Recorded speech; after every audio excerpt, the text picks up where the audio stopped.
Hello, my name is Mr. Wilke. We're learning statistics, and today we're going to talk about the difference in means and how to find a confidence interval for the difference in means. So, confidence intervals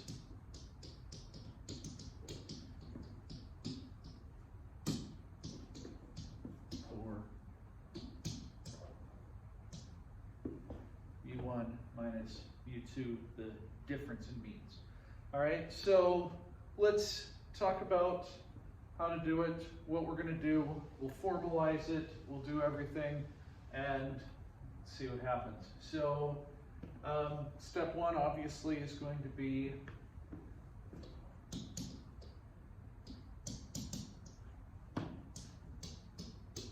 what are you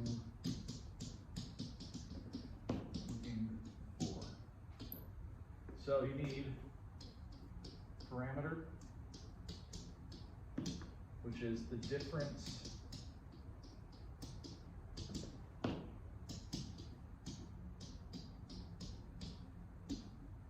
and confidence level. So we want to know the true difference in means of two different populations. Can be whatever you're looking for the difference in. We want to know what confidence level we're looking for. All right, step two is always conditions.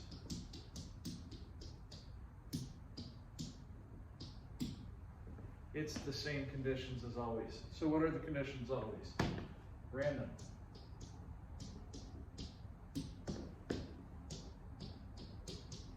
%% rule. They're two different populations, so they have to be independent and they have to be large samples, so the distribution is approximately normal. Now, if the distribution is already approximately normal, it doesn't have to be that large, but the larger the better, obviously, because less variability. Okay?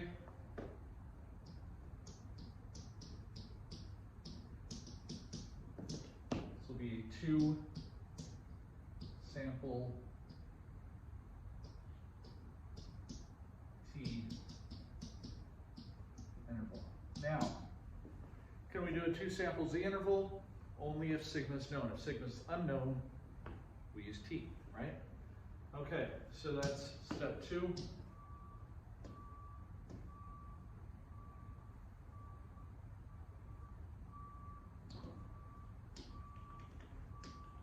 Or it's got a neat delay going. Cool. All right, step 3.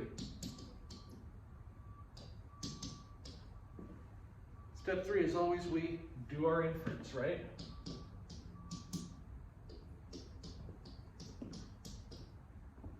So it's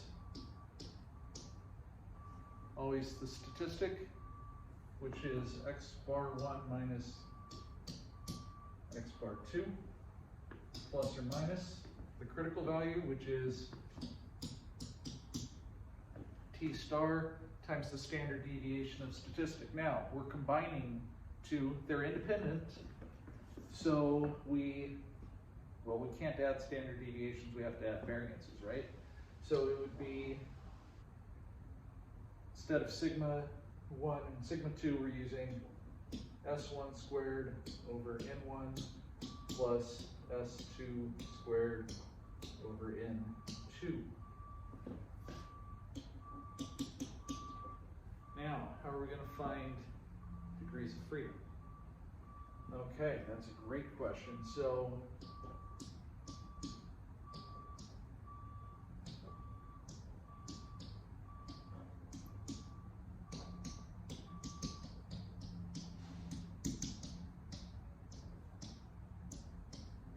we're going to use N1 minus 1 or N2 minus 1 degrees of freedom, whichever is less.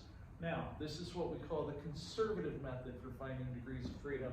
There's also a calculator method, which you will learn when you use your calculator, okay? It's a huge formula. You will never, ever, ever work it out by hand. I promise. I know, because I will never work it out by hand. and I like this stuff. Okay, so step 4.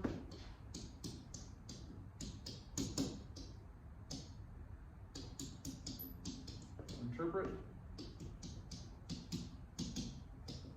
We are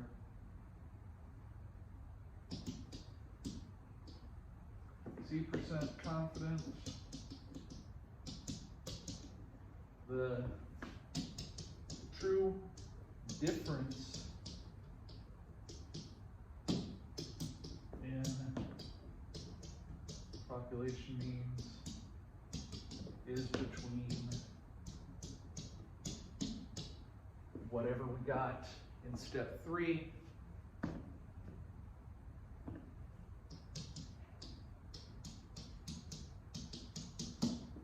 and we write it in the context of the problem. Okay, so that's a 2-sample t-interval. All right, so if we're looking at the difference in 2 populations, now this is going to be different from a paired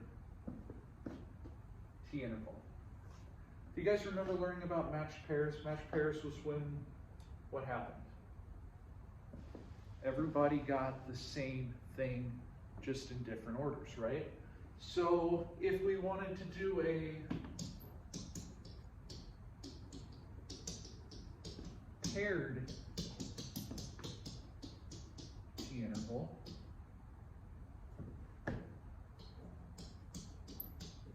perform 1 sample procedures on the difference. Okay, now let's talk about how to tell if it's a matched pairs T or a 2-sample T.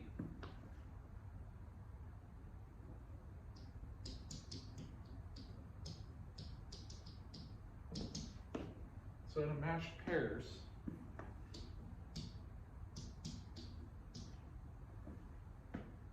in 1 has to equal in 2.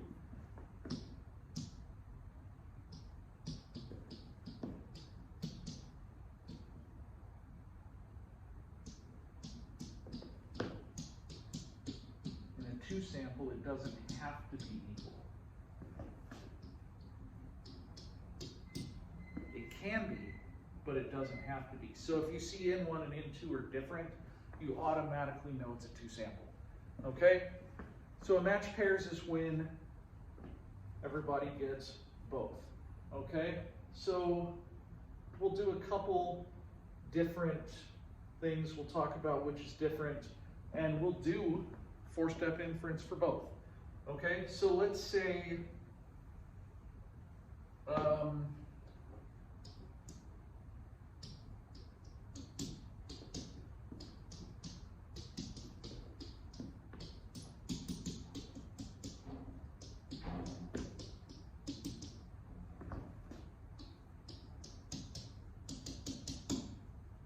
you want to see if an SAT prep course is worth it. So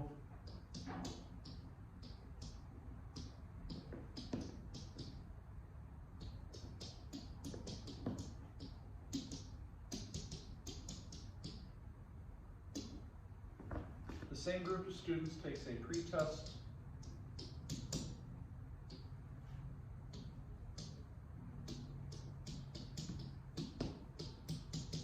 and post-test. Okay?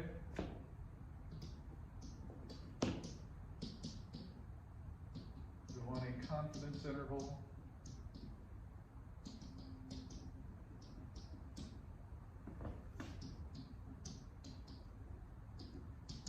for the difference. Okay, so we want a confidence interval for the difference. This would be a paired t-test, right? Because everybody's going to get both the pre-test and the post-test. Now, how should we do it? We should do it in different orders, right? Does that make sense? Okay, good.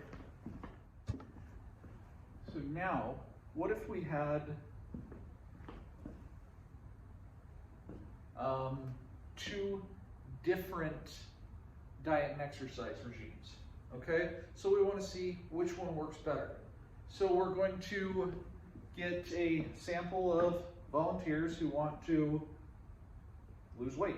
So we randomize them into two different groups. One gets regime A, one gets regime B, regiment A, I don't know, whatever. Diet A and diet B, okay?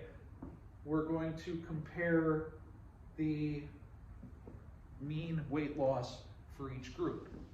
That's a 2-sample T, right? Does that make sense? Because one group's getting one group's getting the other, okay? Can the groups be different sizes? Yeah, of course. All right.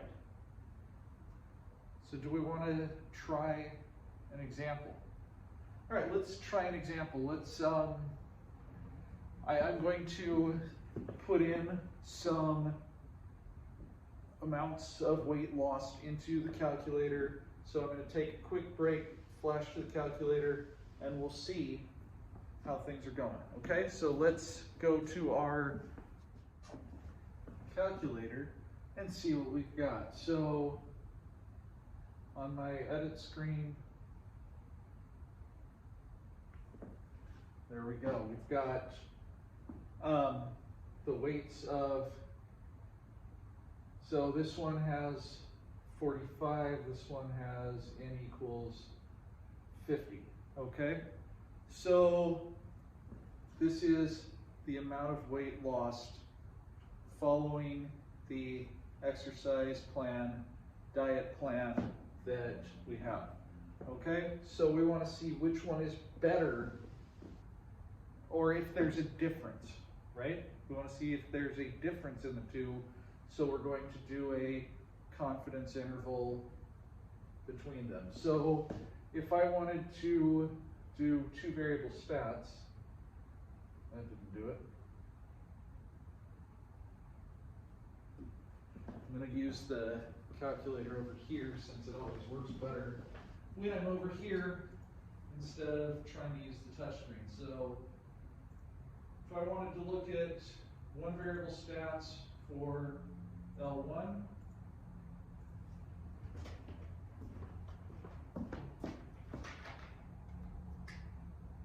X bar is 15.45, S is 3.19. This is X bar 1 and S1 for S2. Let's stat calc one variable stats on L2.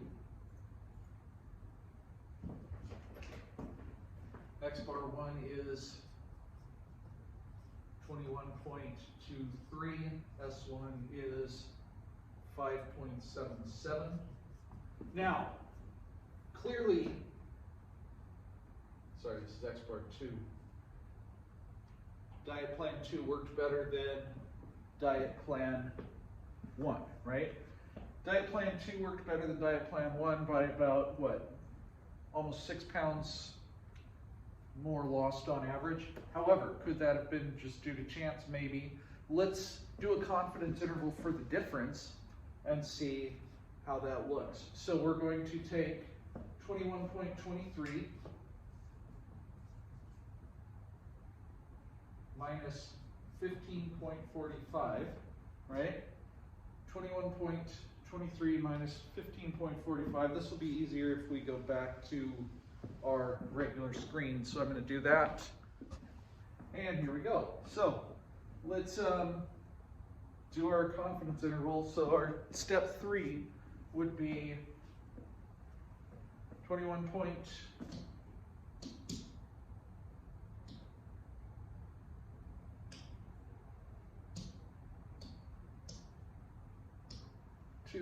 minus 15. Do I have to do it? Could I have done 15.45 minus 21.23? So I switched it, right? I did X bar 2 minus X bar 1. Doesn't matter. I did it this way because, well, I like positive numbers. Plus or minus T star. How do we find T star? We can use our book. How many degrees of freedom do we have? Well, 44. So if we use our book for degrees of freedom, we round, right, to the next lowest. So let's do 95% confidence with 44 degrees of freedom. We'll use 40, so it'll be 2.021 plus or minus 2.021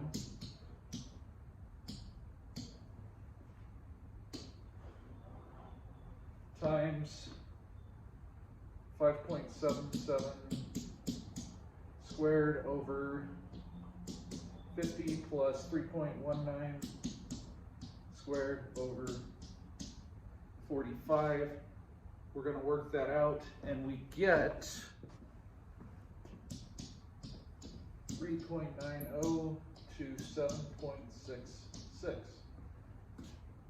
So with degrees of freedom equaling 44. Now I know I used T star for 40, but that's close enough to 44. And in all honesty, I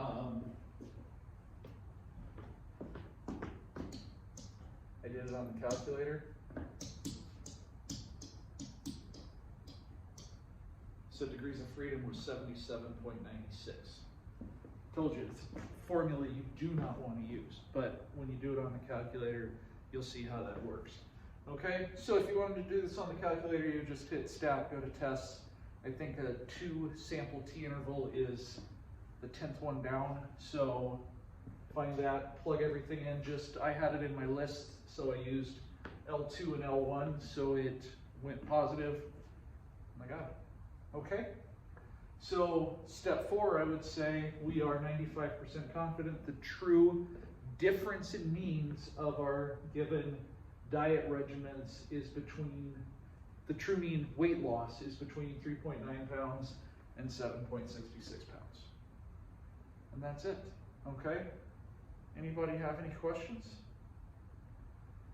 Could I do a diet plan with the match pairs? I'd have to have both people doing both, or everybody doing both, and that would be weird. So something like that, it's easier to do with a 2 sample T. All right, does anybody have any questions about anything? Are we good? All right, then that is the end of chapter 10. We'll do the test review later this week. We'll take the test next week.